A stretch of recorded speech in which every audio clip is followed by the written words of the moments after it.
the developer who made this interactive podcast. My objective here is to spread awareness about how patent-related legal actions are harming the indie game community and by extension the video game industry at large. I'm going to present to you a series of 4 game parodies that demonstrate game mechanics that either are, or were at one time, patented.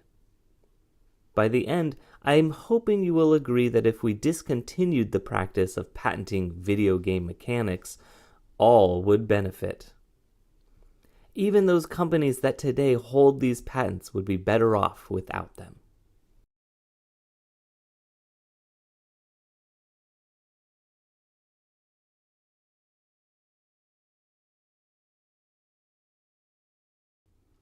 Don't you just hate loading screens?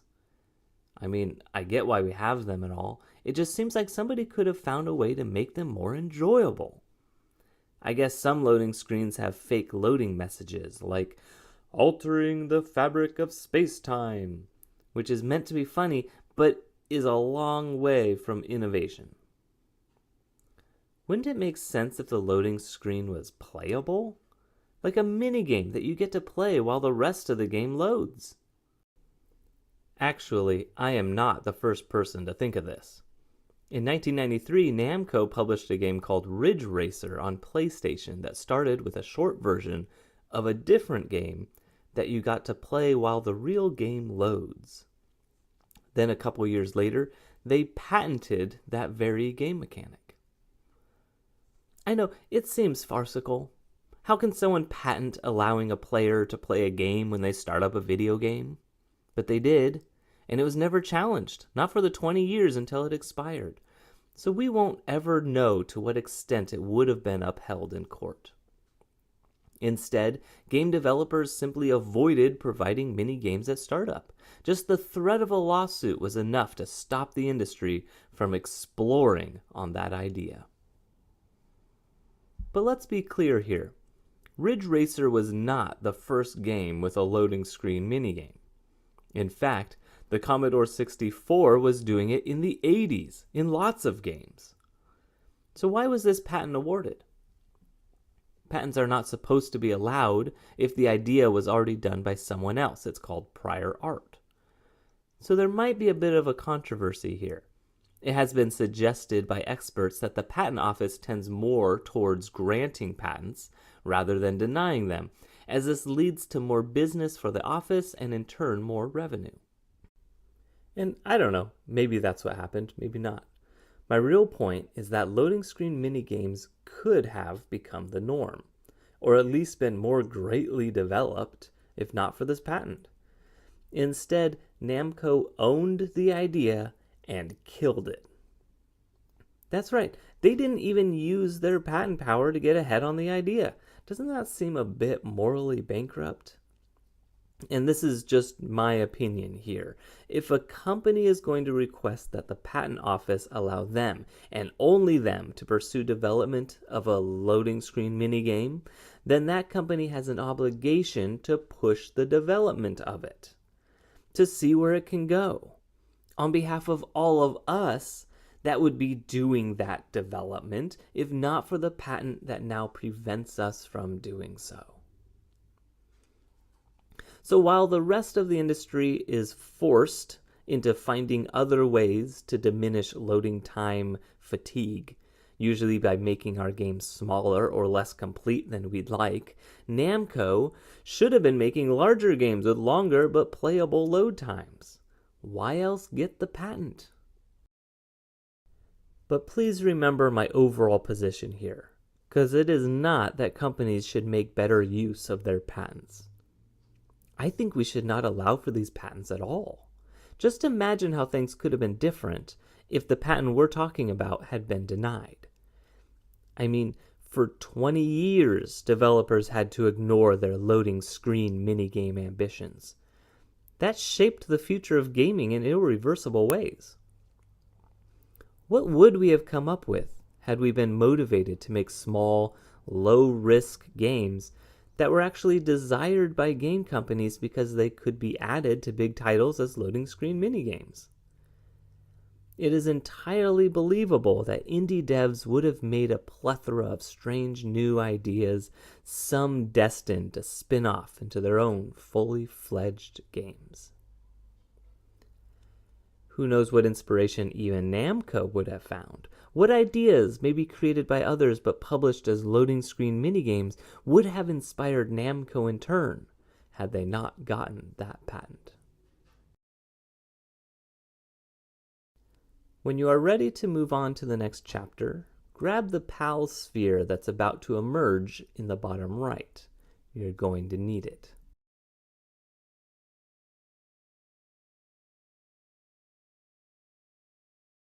For this chapter, I want you to pretend that you are the developer.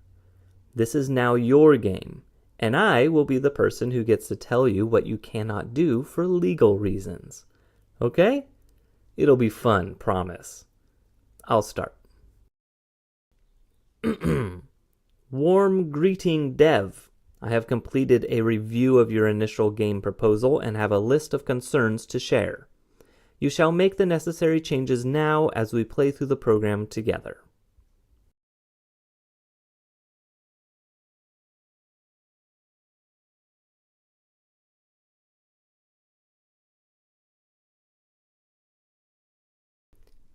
I have identified a lack of legal fortitude surrounding your use of the PAL sphere. That device is from the game Pal-World. Although I see no evidence that the creators of Pal-World would have objection to our use of it, Nintendo does. In fact, Nintendo is currently suing over its use in Pal-World. The patent in question describes a ball-shaped device that captures a creature in a virtual field, adding it to the player character's inventory. If I allowed you to use the PAL sphere as well, we certainly would find ourselves in a similar lawsuit imminently.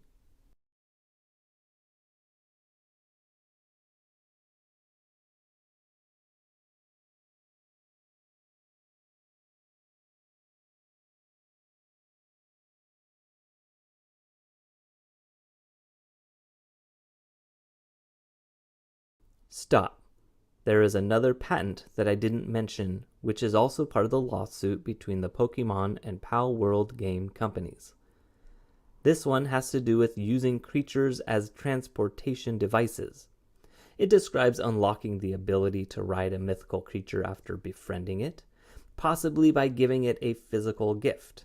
It also describes therein is how creatures can be ridden, specifically creatures for transport through air spaces, traveling through waterways, or across grounded landscapes. It describes allowing the player character to switch between the creatures automatically when moving between different planes and mediums of travel. Basically, I think. You know what? It's written in a very technical language. To be honest, I didn't bother to actually read it because what really matters is whether or not the makers of Pal-World settle. If they decide to defend this matter through the judicial process, then I will expect to see a court ruling that limits the extent of the patent. And then potentially we could move forward with your unicorn idea, probably only in a couple of years. And if they do settle, we should steer clear of writing the unicorn either way until we know more, right? So, do you understand?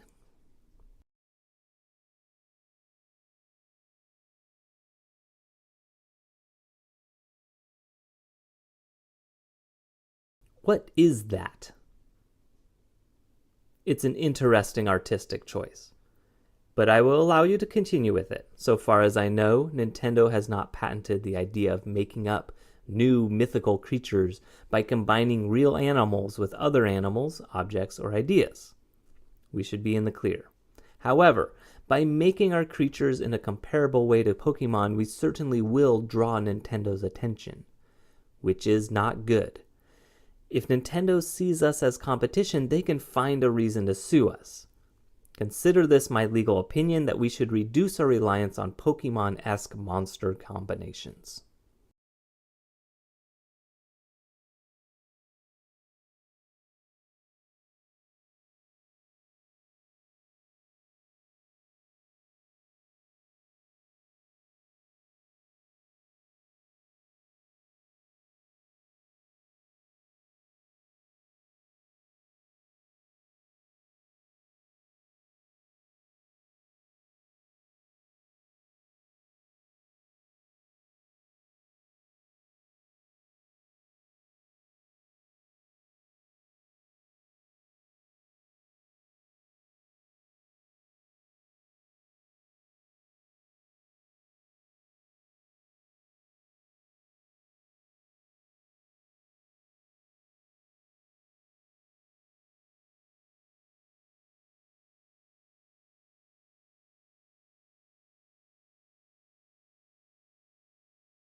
Ah, I understand what you did there. Yes, very clever. It is law that nobody can copyright the common words pokey, P-O-K-E-Y, and ball, even when used in quick succession. So as long as you are really clear about the name, I will refrain from objection. However, we can't make another Pal-Sphere-like object, but with common words name, and expect to get away with it. Your Pokeball must have a need to work differently. How about this? Make it a one-time use object. If your Pokeball blows up when it contacts the creature, cause a stun effect instead of forcing the creature into a tiny prison, then it will qualify as a different game mechanic. Basically, I want you to, instead of picking up the Pokeball with a creature inside, pick up the creature only.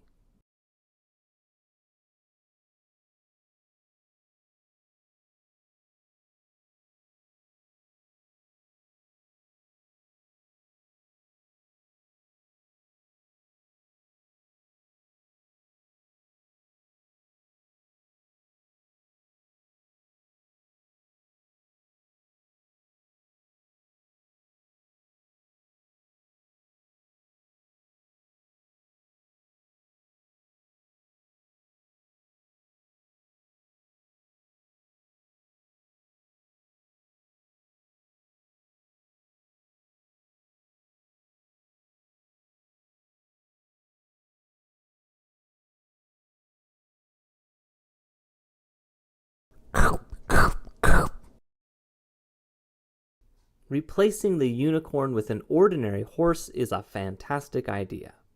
There's no way a patent could be extended to riding a horse, much like people do. Well, technically, the creature only became rideable after you gave it that tasty gift, so it might still break that part of the patent. I don't know. I just don't know anymore. Honestly, I think it all just really comes down to whether or not an adversarial company decides that they want to come after us, regardless what we add to our games. They'll come up with their legal defense after the fact, and acquire whatever patents they need as they need them. I think because this game of yours is an RPG-styled game, it includes monsters made from combining real-life animals with other things.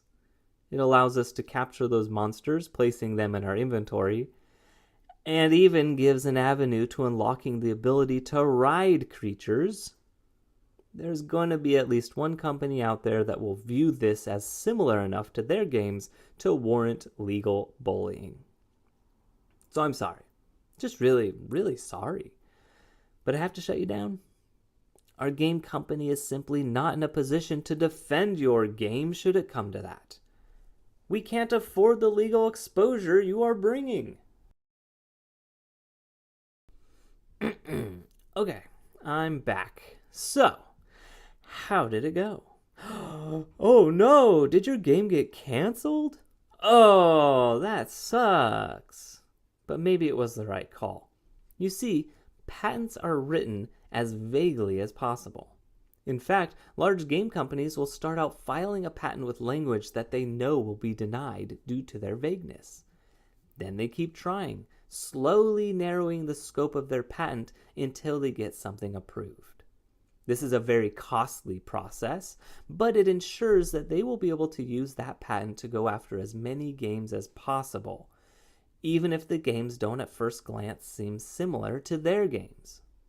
So, trying to skirt a patent by tweaking your game just enough to avoid appearing identical to an existing game is not a winning strategy. Let's talk more about this in the next chapter. Actually, before we move on to the third chapter, there is something that I need to say. Because I feel bad. I feel bad that I canceled your game and didn't let you ride the unicorn. Well, mostly just the second one. Actually, yeah, how awesome would it be to ride a unicorn with an ear of corn for its horn? So how about I try to make it up to you?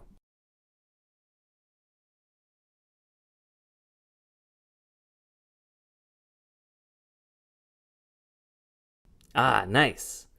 Now, only if there were some treats nearby that you could give your horse in order to raise its experience above the threshold needed to evolve it back into a unicorn. Ah, there we go.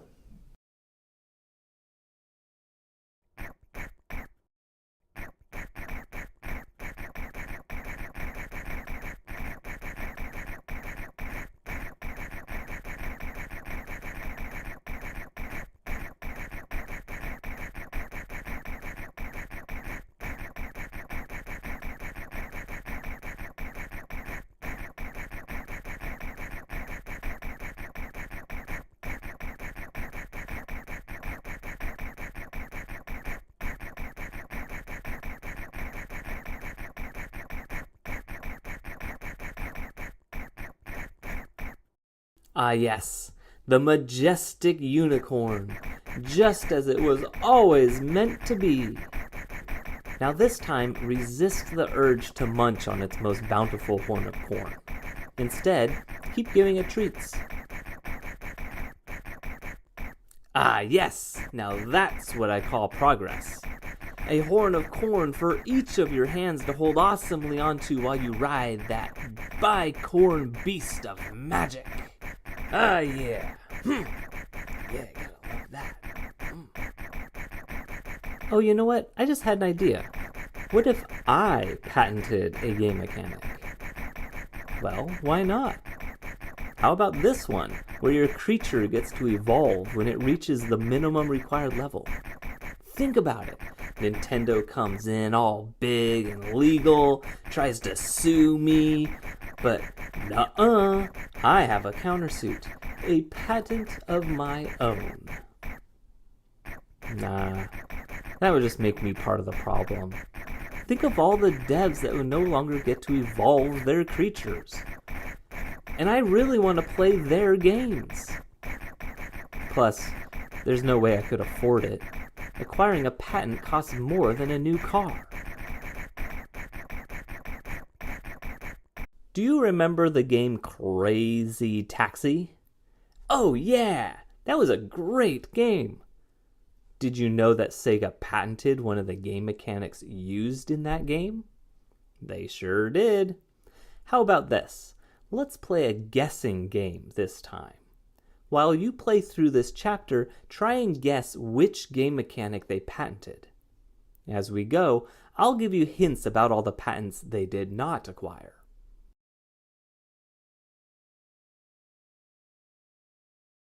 They did not patent running a taxi service. Nope, the devs of the world were still able to make games where you transport passengers for money. I mean, that would have been too easy, right?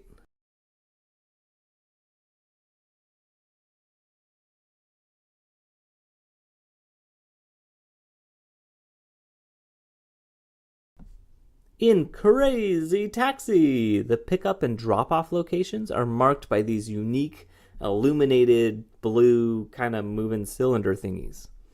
So if that was your guess, you are wrong. They did not patent the drop zone indicators.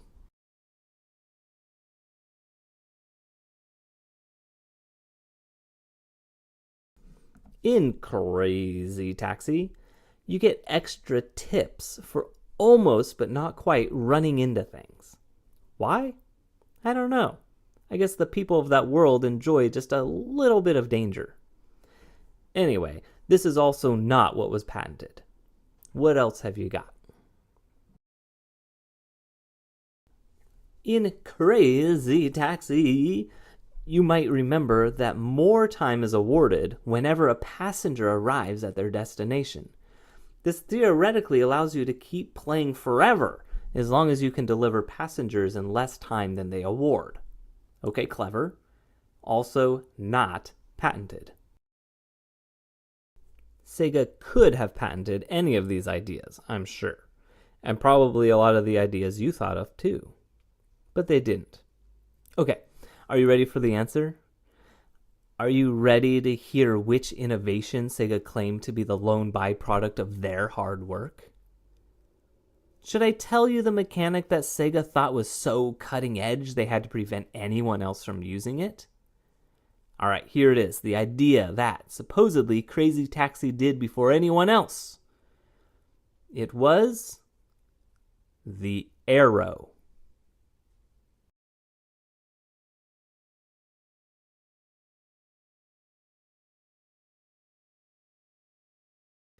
Yeah, that's right. The arrow. They actually patented and well, hey, and get this, because the patent office approved it. So this isn't only on Sega. But yeah, they actually patented using an arrow to tell players which direction to go in. I mean, what? An arrow? To tell players where to go? Are you serious? If that doesn't seem absurd to you, I don't think we live on the same planet. Crazy Taxi was not the first time that people followed an arrow to an unknown destination. In fact, the arrow is an idea at such a basic level of human understanding, and yet there it was. For years, no other games got to use arrows.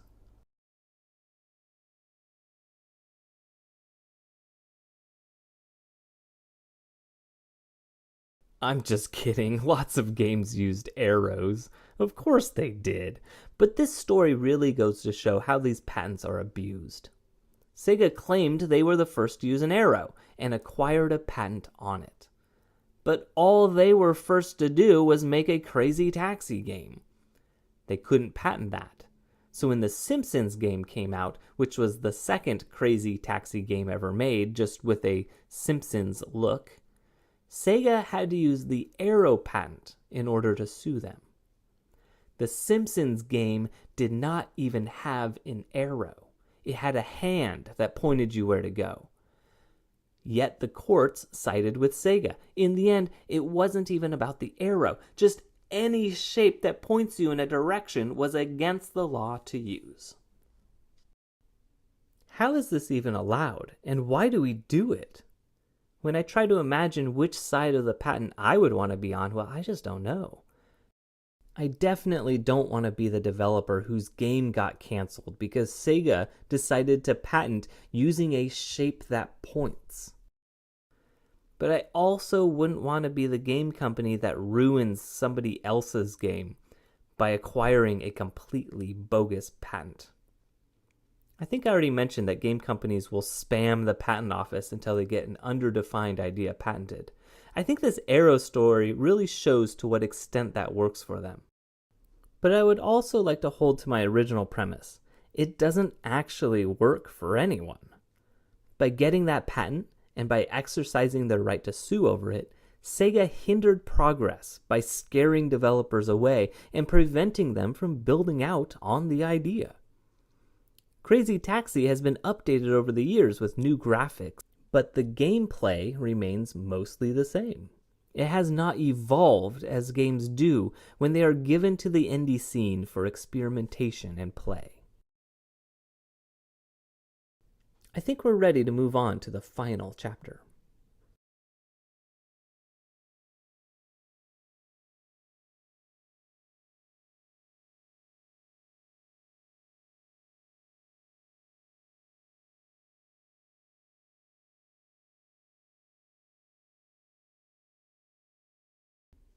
And here we are.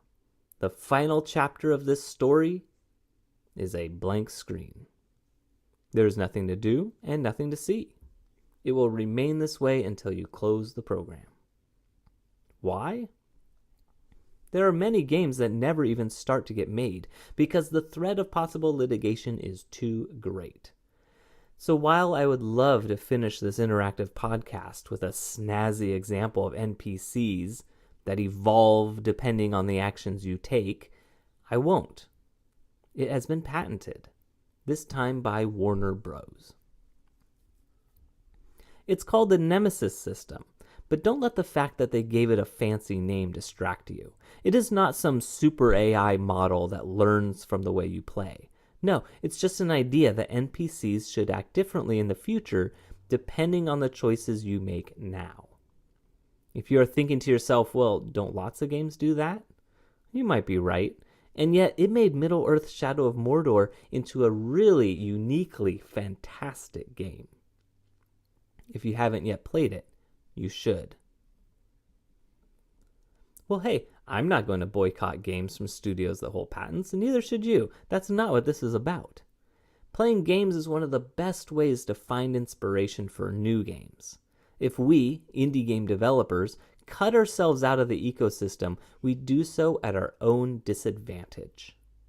So sure, I played it, I was inspired, and I benefited from all the ideas it gave me. Ideas that I would love to develop. The only unfortunate part of this narrative is that the patent doesn't expire until 2036. So for now, I'm doing this instead. And you are left staring at a blank screen. The solution is really simple. We just shouldn't allow patents on game mechanics. Like all solo game developers, I know how important it is to protect development at the indie level. New developers rely on this entryway into game development. And for more experienced devs, important new games emerge when we experiment with the well-established ideas of the industry. We all benefit from the sharing of those ideas. Patents are used to stifle this process and isolate the video game industry only for those able and willing to allocate a legal team. Again, the solution is so simple. Don't allow patents on game mechanics. I hope that you will stay here on this blank screen for at least a little bit of time and think about all the awesome games you will never get to play because of patents. Then, when you are ready, go out and find a way to show your support for Pocket Pair and all the other studios that are fighting patents. Because really, they are fighting on behalf of us. I mean that. They are sticking up for all devs. All right. Thanks for playing my game, and all the way to the end even. I really appreciate it. You know, it's because of you that I continue developing day after day. I hope to see you again soon. Gavin Ray, out.